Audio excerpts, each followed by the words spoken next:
steps in which you walked. Hey, Father, listen to all that was said until depression set in, leaving mouths unfed. And then you came along and tried to use your own head and think another way. Oh, but the thought was deep within your mind that you would soon be free one day.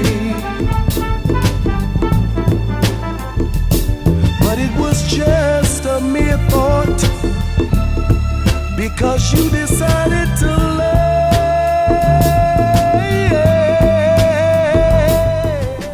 Hello everybody, this is Jerry Claiborne. I'm your host of Life Settlements 360. We're going to do episode 2 today. Thank you for watching the introduction if you watched it.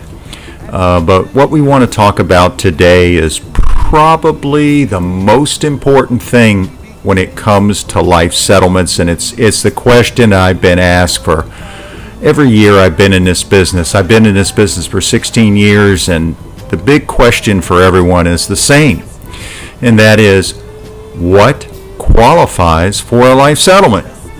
And this is the $64 million question, because this market is very fluid. It changes. There are policies that have value for people that are younger. If they have a critical illness or something that shortens their life, yeah, we can look at policies where people are younger.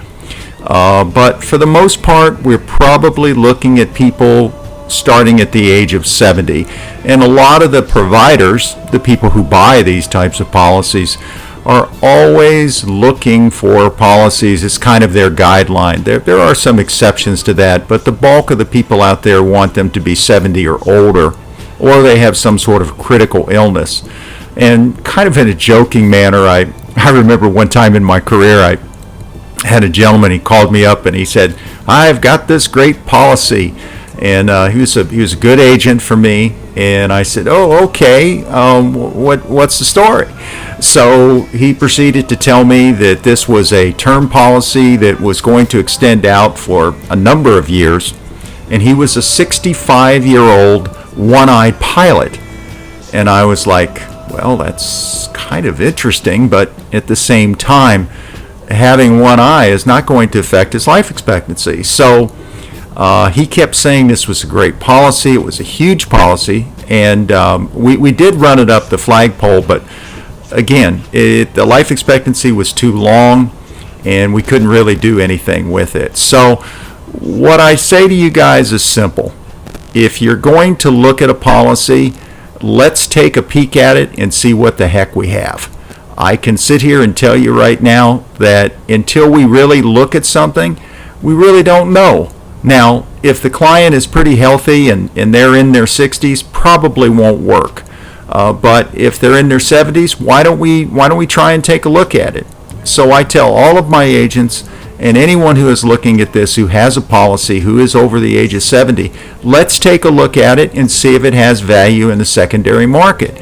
This is really what life settlements is great for. I mean, it creates that option. You have 3 options here. You can lapse the policy, you can continue the policy, or maybe you could sell it to an outside third party, a life settlement. So take a look at what you have, agents. If you have something, give us a call, drop me a line. I'm always interested to take a look, and I can certainly give you my opinion, because I don't like to waste agents' time, nor my own, quite honestly. If a policy doesn't work, don't wait for somebody to tell you it will. If I tell you it won't work, it probably won't work. So I appreciate your time today, and episode 2 is over. Thank you very much. Take care now.